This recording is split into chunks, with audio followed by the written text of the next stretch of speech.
Hey everybody, I am the Linkzilla, and today we're going to do something a little bit different.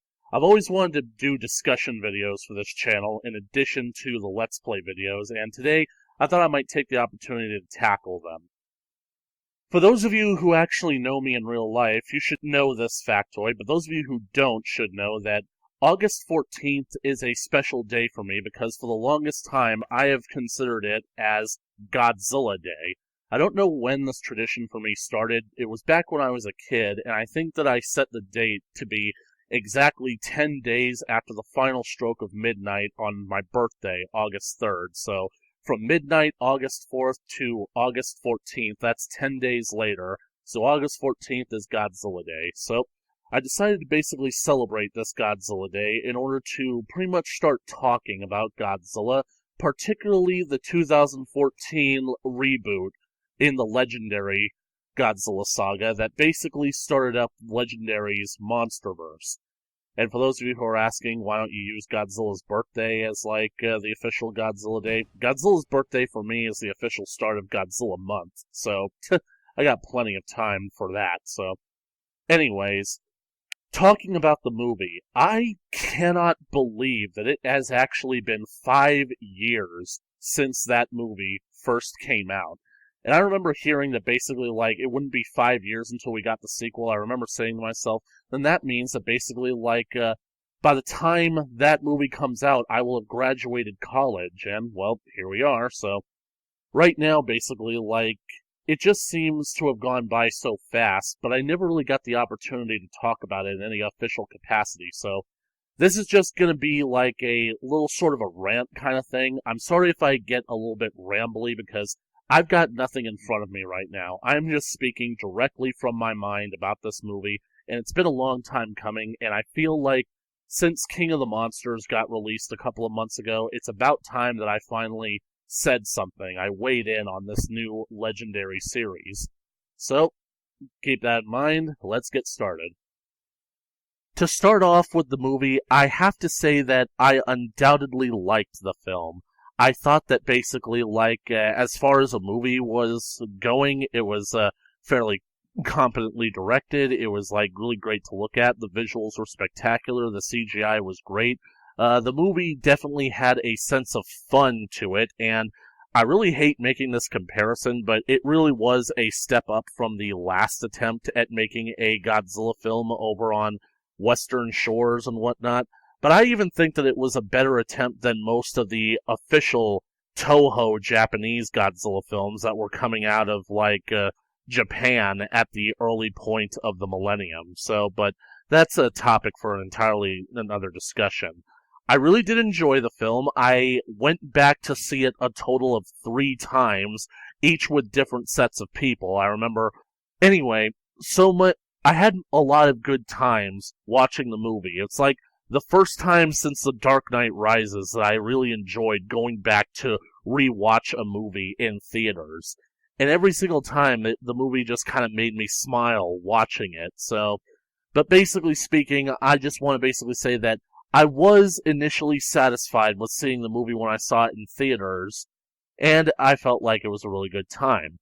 However, there were a whole lot of problems with the movie that I was ultimately forgiving of the first few times I saw it, but the more I kept thinking about it, the more these problems became, well, even bigger than they currently were. Because they ended up being some pretty big problems in my mind, because the 2014 Legendary Godzilla movie, I say that it's a good movie, but it just misses the mark from being an absolutely great Godzilla movie.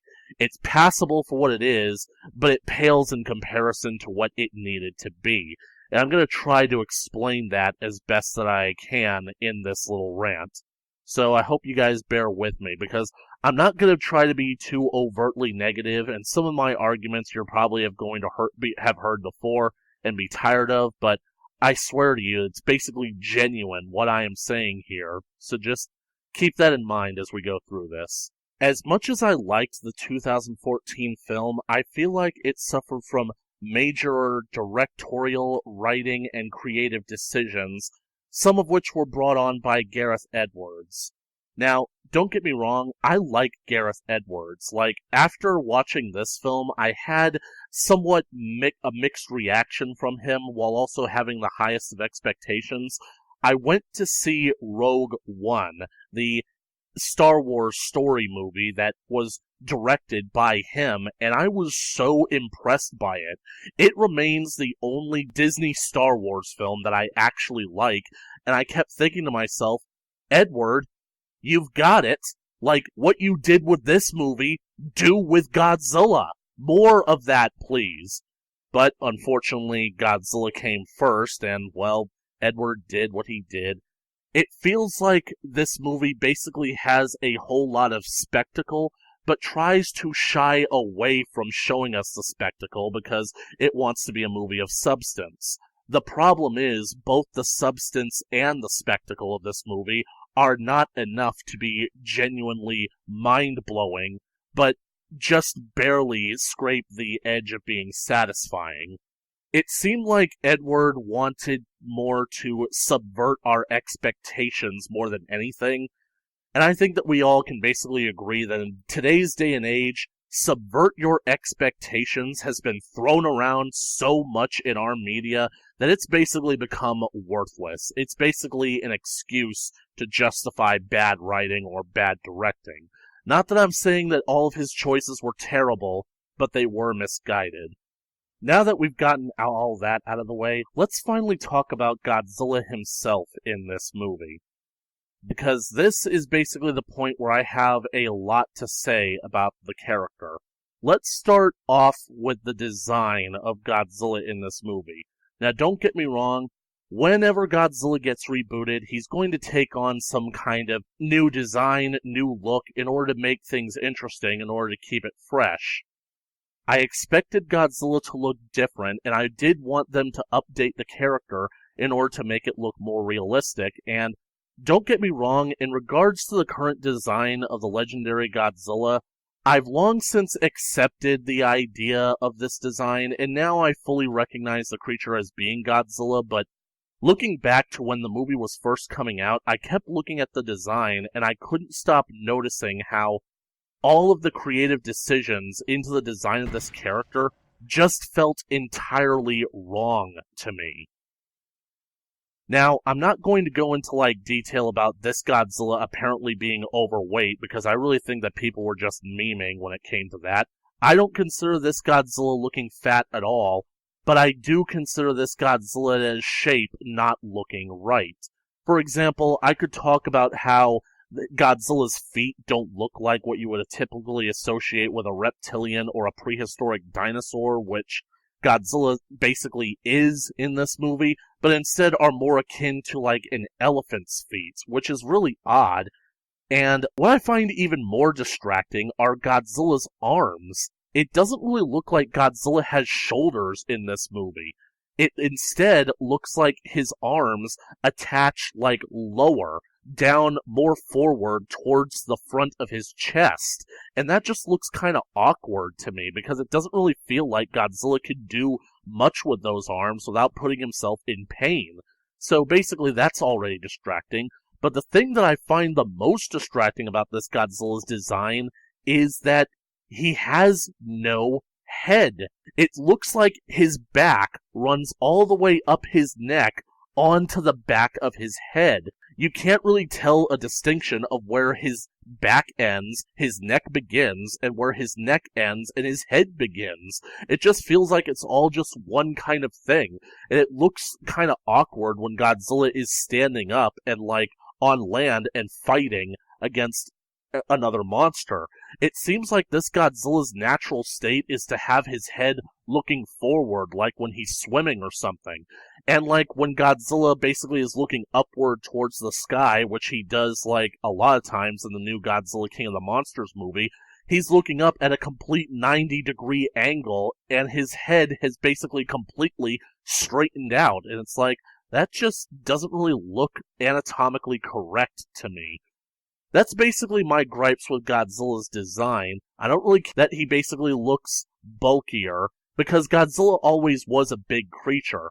I don't think that this Godzilla looks fat. On the contrary, I think that basically his front looks kind of thin, but it's his back that, like, he looks kind of hunchbacked, don't you think?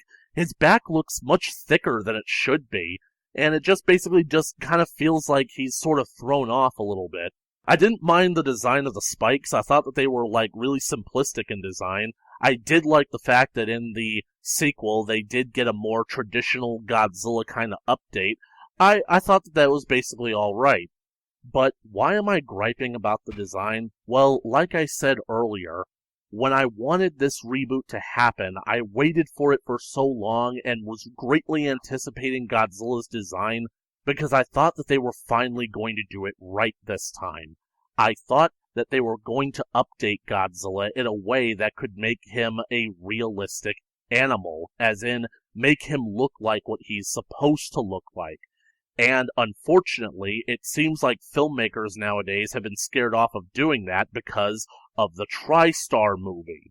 Except, realistically, when you think about it, the TriStar movie's design wasn't all that big of a problem. With a little bit of tweaking, it actually could have worked. Sure, it doesn't look like Godzilla in its present form, but if you shapen up the details in order to make it look more like Godzilla, the overall body type is exactly what we should be looking for in a more realistic take on what Godzilla is, because he's a dinosaur.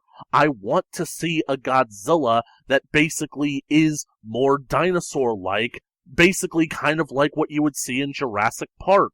Give me a Jurassic Park dinosaur and beef it up to Godzilla's size. That's what I've been wanting to see for more than 20 years now. And it seems like everybody's too afraid to do it because of the TriStar movie. And I've literally heard people raging against the idea of seeing Godzilla like that because they feel like it wouldn't be true to Godzilla, when no, that's actually not true at all. The design was not the initial problem of the TriStar movie. And I know that I can prove that because of Godzilla, the animated series. What we have in that TV series is a continuation of the TriStar Godzilla movie. The design is still present and consistent with what we saw in the movie, except one major thing has changed. And it has nothing to do with Godzilla's appearance, it has to do with his behavior. Literally speaking, the reason why the TriStar movie's Godzilla tanked as bad as it did was negligible on the design alone, but instead had everything to do with the creature's behavior, because it wasn't acting like Godzilla. It felt vulnerable, it felt weak, it felt scared, it ran away when the military was attacking it, and it basically didn't really cause destruction because buildings were in its way. It more like caused destruction because it was trying to hide or something. That was the problem that the animated series addressed and fixed, because now, in the animated series, you have this Godzilla that's more akin to a dinosaur that is finally acting like Godzilla. It's swimming around in the ocean, it's going after rival monsters, it's fighting them head on, and it even brings its own unique, interesting facets and abilities to the table. Its ability to burrow underground in order to, basically confuse its opponents. Its more agile-like nature.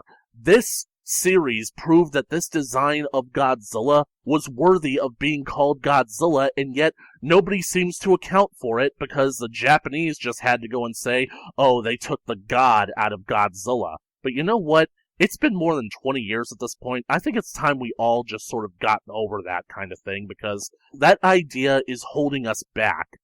Another thing that really burns me about the movie is Godzilla's roar. It's absolutely terrible. I find it funny because basically, back in 2006 when it came to Gamera the Brave, a lot of people were upset that Gamera's roar was replaced with some generic-sounding roar instead of the classic Gamera roar. You can't basically do that in a movie like this. One of the things that you absolutely cannot change is the roar, and the legendary movie's Godzilla roar doesn't sound like Godzilla at all. It sounds like an elephant sneezing.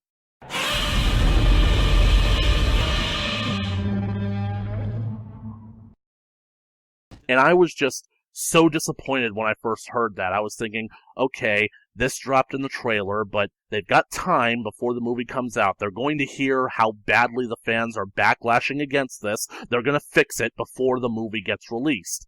But they didn't.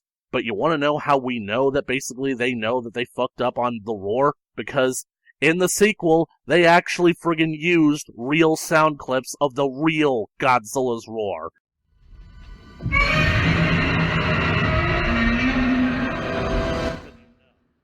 What they should have done was use that throughout the entire movie instead of the friggin' elephant sneeze that they used for this one. But I'm not talking about the sequel, I'm talking about the problems of this movie. So, I cannot believe that I'm saying this again, but the TriStar Godzilla movie has a better roar than this one, because it actually still sounds like Godzilla's roar. This doesn't.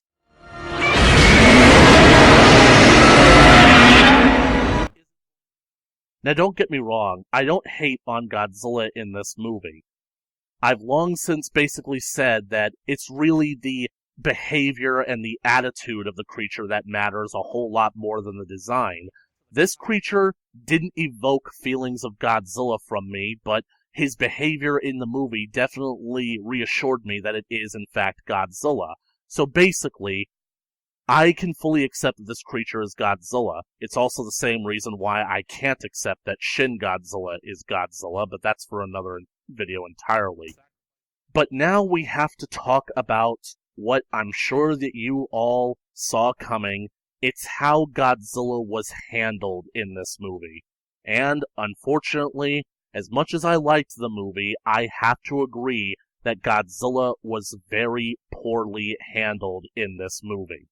I'm sure you guys are tired of hearing of it by now, but one major disappointment in regards to this movie was the fact that Godzilla doesn't appear until the 1 hour mark. Now, I will give the movie the utmost benefit of the doubt that it was basically trying to build up suspense, but it did so in a very poor way. I would basically say for a movie like this, not showing your titular monster in full by the 1 hour mark is downright unforgivable. Not doing it before the 40-minute mark is hardly passable at all. And Godzilla isn't even mentioned by name until the 45-minute mark. I literally counted. So basically it's like, that right there is a huge misstep for this movie, but I'm going to explain my case a whole lot more.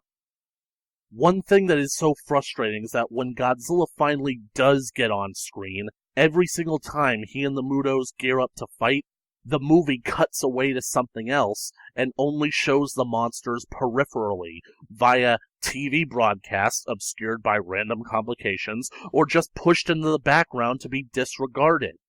And I'm just left thinking, this is what fans of these movies came here to see. Regardless of what people on the internet might tell you, the biggest draw of the Godzilla franchise is and always has been Godzilla fighting against rival monsters. That's what gets people's attention, and that's what's made the series into what it is today. That's what people come to see. And yet, every single time the movie gets ready to show us basically the promise of the premise, as screenwriter would tell you, it cuts away to something else and refuses to show it. The only time where we actually get to see some monster fighting action is the final battle during the climax, and even then the movie keeps cutting away to focus on the human beings, which is a huge misstep. And worse, the climax of the movie is filmed so darkly you can barely make out what's going on. This is a bigger problem on the Blu-ray release than it is on the DVD, but even on the DVD release, it's still kind of tedious to look at. Now, I know what detractors against this kind of argument are saying, because I myself even brought up this argument whenever I first heard people saying that Godzilla wasn't in the movie enough until like an hour in. I basically told them, like, you go back and watch some of the classic Godzilla movies, Godzilla usually didn't show up in the first half of the movie, and usually didn't show up for about the first 40 minutes of the movie. Terror of Mechagodzilla is basically like the prime example of this, as Godzilla isn't even mentioned by name until the 40-minute mark, and then he only shows up a few minutes later. However, even though people use that argument, this is a completely different situation, and that's what leads me into my next point. What I found to be most frustrating about this movie, in not just the build-up to the release of the movie, but long after this movie has been released in hindsight, is the overall hypocritical attitude displayed by Gareth Edwards in the lead-up to this movie. Now, what do I mean by hypocritical? Well, let me explain. He claimed that this movie would be bringing Godzilla back to his roots. And quite frankly, when it comes to the subject of Godzilla, that is a statement that I am ultimately fed up of hearing. I am so tired of hearing it, because that's a sentiment that has been used on Godzilla for literally the last 40 years. Let me explain. Godzilla was originally designed to be a metaphor for the destructive power of nature and nuclear weapons back in 1954, a terrifying prospect of a living but undefeatable beast with no conscience, no sense of empathy. But throughout the rest of the original Godzilla series, known as the Showa era from 1954 to 1975, Godzilla gradually changed. The sequels began depicting him as having a personality, a sense of honor, and even empathy at times, until eventually Godzilla stopped being the terrifying menace to the human race that he was in the early movies, and was depicted as the savior of all mankind, protecting the world from other giant monsters or even alien invasions. These movies were appealing and fun. In fact, these are probably the movies that basically set Godzilla's reputation, and probably are the ones that most of us most fondly remember from our childhoods. However, there were those who believed that these movies had lost sight of what Godzilla was meant to be. That all changed in 1984, when the series was rebooted in the Heisei era, 1984 to 1995, that basically claimed they were bringing Godzilla back to his roots. They once again depicted Godzilla as an amoral, indifferent force of destruction menacing mankind, with a slight bit of monster fighting action thrown in. So needless to say, ever since, the argument of bringing Godzilla back to his roots has always been associated with the Heisei attitudes of the franchise, and I thought the same of Edwards' direction. Even though I was tired of hearing it, I honestly thought that that would have been a much better direction to take the movie for this grand reboot. I ultimately expected a more Heisei-esque film, but much to my surprise, what we got instead was a movie that owed more to the Showa era of Godzilla films, even down to the direction and pacing of the movie. Now, hear me out. This is not a bad thing. It isn't necessarily a bad thing when it comes to this movie, because I actually find it to be a refreshing change of pace, because so many people get bogged down about what Godzilla was originally supposed to be that they honestly prevent Godzilla from being anything fun. And I like my Godzilla movies to be fun. I like them to be enjoyable. I like having a Godzilla that I can root for, which is something that I need in these movies. However, the problem doesn't come in the attitudes of the movie, but it comes in from the execution and the time and place of Edwards' movie. When I was a kid, I began to notice a pattern of the Showa-era Godzilla movies. More often than not, throughout the first act of the film, Godzilla is not present in the narrative, and instead, the rival monster takes center stage, establishing itself, its powers, its overall threat level, until Godzilla arrives to fight it. The reason this was done, however, was because at this point that the movie started doing this in the Showa era, there were already 5 Godzilla movies spanning the last 10 years of the franchise's history. Godzilla was already well established at that point, and this would continue on for the next 10 years and for the next 10 movies. The movies didn't need to build up to Godzilla anymore because he was already a well-established character. Building him up again in the sequels would literally just be pointless. Godzilla was already so well established that they didn't need to waste time reintroducing him to the audience every single time. And this would ultimately become the detriment of the Millennium era of Godzilla films from 1999 to 2004 because they seemed more interested in reinventing Godzilla with every single movie instead of focusing on the rival monster, which made the movies overall bland and uninteresting. That's why the Showa era focused on the opponent monster, building it up as a worthy opponent to Godzilla. Garrett's movie follows the exact same thing, but the problem comes in with the fact that Gareth didn't have the 20 years of continuity behind it. It exists entirely in its own universe as the starting point for this continuity.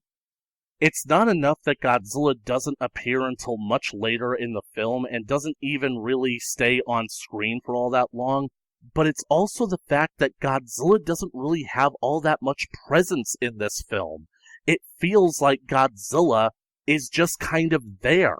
It feels like he's just sort of tacked on, and he doesn't really do much of anything on his own. In fact, they didn't do enough of Godzilla alone in his movie. There are no scenes in the movie where Godzilla is just by himself that don't directly relate to the Mutos, which is frustrating because it makes Godzilla feel more like an accessory to them rather than his own autonomous character. You would think that considering Godzilla is the titular character of the movie, that the movie would be more about him. You would want that the plot of this movie would actually feature him as the catalyst for the events that go on, but really, he's more like a reaction. He seems too much like a plot device that only comes in to deal with the situation of the Mutos, the final solution to the problem. And worse, he's not really even given that much attention during the movie of the human characters. Literally speaking, the only one that even seems to care or even acknowledge that Godzilla is there is Serizawa, whereas everyone just seems to regard him as, well, being there without a second thought. It's almost like the moment that Godzilla showed up, it's like, oh, there are two monsters now. That's neat. And then the female Muto shows up and everyone's panicking. It's like, oh, there's a female now. And then basically people in regards to Godzilla, well, I guess that makes three monsters. That's neat. They made Godzilla into a side note in his own movie. And the movie could never get away with doing that. And here's why. I want you guys to take a look at this symbol. You see what it says? Let me put it into perspective for you guys. Back when I was a kid, this symbol wasn't just a means of representing and celebrating the 50th anniversary of Godzilla. It was also a sign that an era had come to an end.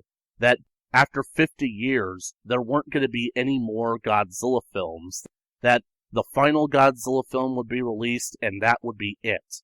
And yet, all throughout the early 2000s, we had been hearing news and following stories about the possibility of an American reboot of the Godzilla franchise, so that in some way Godzilla could live on.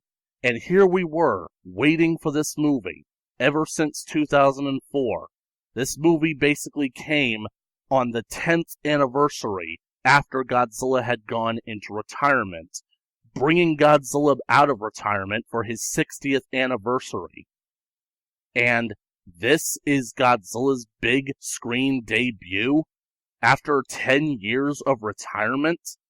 The first bit of Godzilla media that anyone had in a decade, and Godzilla isn't even in the movie enough to justify it.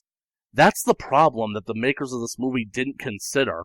It's not about just thinking about, like, what this movie was going to be, but what this movie needed to be. They focused too much on making sure that this movie wasn't all that similar to the TriStar movie by upping Godzilla's character to be more faithful to what Godzilla typically is known for being. but they didn't consider the huge responsibility that they had on their shoulders when it came to reviving the creature after a 10-year hiatus. You could never do something like this when you start up a film franchise that's meant to reboot something that had gone into retirement for the last 10 years. It's just not how it works. So, let's get into one of my final points in regards to Godzilla in this movie, and I can't believe I'm saying this, but it harkens back to the fact that Godzilla isn't given much to do in the movie. Godzilla comes off as too benevolent in this movie. I get that basically in the Showa-era movies, Godzilla is more or less a well-meaning creature, but like I said, the world didn't need a Showa-era Godzilla movie. They needed something more akin to the Heisei era. They needed ambiguity with Godzilla's intentions, but the film seems so certain, with siding with Serizawa's viewpoint that Godzilla is there to restore balance, and the movie does nothing but reinforce that point. They never once play around with the ambiguity of Godzilla's intentions being there because he acts too nice. Let me put this into perspective for you. Godzilla literally goes out of his way to avoid causing destruction. Whenever there is a military ship in front of him, he swims underneath it. And whenever he walks through the cities, he doesn't intentionally cause any destruction. He just tends to nudge the buildings as he's passing through. He even swims with a friggin' U.S. Navy escort in this movie before he decides, you guys are going too slow. I'm gonna go on without you. I'm sorry, but it's not like Godzilla is outright malevolent, and I wouldn't say that he's 100% indifferent, but he really wouldn't care all that much if he blew up a ship that happened to get in his way. He knocks down buildings if they are in his way, and he doesn't really care all that much about the destruction he's causing. But this movie, he was too nice, he was too benevolent. There's no reason for the military to attack him or be fearful of him, which is really going to be a detriment in the sequel when mankind is fearful and mistrusting of him, despite having literally no reason to be so. You see what I'm saying? In a better written movie, the moment Godzilla showed up, the military would have focused all their attention on him, recognizing him as the bigger threat than the Mutos, up until they realized that the Mutos could breed and thus constitute a larger threat. However, they've been exhausting most of their time and resources trying to destroy Godzilla that they haven't paid all that much attention to the Mutos and can't do anything to deal with them, so now they have to put their faith in Godzilla to destroy them. That would be a much better and more well-rounded movie that would actually bring relevance to all the monsters instead of just making Godzilla a tertiary or accessory to the Mutos. And now I'm going to talk about what could arguably be the most disappointing thing about this movie. The fact that once the movie came out and was a huge success, Legendary decided to chase the trend in order to make this movie the starting point of a cinematic universe. How is that the most disappointing aspect? When the idea of having a cinematic universe of Godzilla crossing over with other movies sounds very exciting and very true to the original series? Well, let me explain. The 2014 film actually began production as far back as 2007 when Legendary had acquired the rights to make a Godzilla movie from Toho. That was a full year before Marvel began their cinematic universe with Iron Man in 2008. So back then, the idea of making a cinematic universe in the modern day hadn't occurred to modern filmmakers. And of course, this basically leads me to believe that I have my suspicions that while a sequel might have been warranted, the 2014 movie was always meant to be a standalone film and never intended to be the start of a universe of films to begin with. But once the idea was underway, the film was retrofitted to be the universe's starting point. And, much like Man of Steel in 2013 being retrofitted to be the start of the DCEU universe of films, the 2014 Godzilla movie was a terrible choice to start the continuity off of. But then again, not as terrible as it would be if they used Shin Godzilla for the start of the cinematic universe. But there's no way Toho would do that, right? The universe established in this Godzilla movie does have ideas that can be expanded upon, but the problem is, the filmmakers and the studios have done virtually nothing to build up hype around any potential sequels. In fact, most people believe that the only hype surrounding this movie was the novelty of seeing a big screen Godzilla reboot in America. But apart from announcing that a sequel would be made 5 years after the fact, not a lot of hype has actually been done to build up this universe and get it ingrained into the minds of public audiences. Take the Marvel Cinematic Universe, for example. The most clever ploy that they have is the use of post-credit scenes that tease the idea of what's going to come next, and that's what ensures that audiences are going to stay for. But I even expected this movie to have a post-credit scene because that just seems to be something that movies have nowadays in order to basically make sure that they get the most out of their audiences. But this movie, it just ends so abruptly. There's no real epilogue to the movie, and there's no real post-credit scene to get people excited about what would come next, which is disappointing because I remember that there was a hoax going on around at the time saying that there was a post-credit scene, and I was disappointed that there actually wasn't anything. It feels like this movie has no resolution and no payoff, and no reason to get excited for a new film. No reason to be excited or invested. In the years since the sequel was announced, they did try to tide over audiences by bringing out the Kong Skull Island movie and try to flesh out the universe of what these movies are going to be like, but the problem is it backfired because the two movies are disconnected by almost 50 years. And so, most audiences didn't even figure out that the Kong Skull Island movie was in any ways connected to this one. So effectively speaking, you're trying to make a cinematic universe where the main sequel to your first outing comes out 5 years apart and is only connected to one other movie that hardly anybody went to see. You can't expect to ride the hype train for 5 years. In this day and age, it just doesn't work. But that's a topic that I can easily go into for another video. So that's my thoughts on the 2014 Godzilla movie.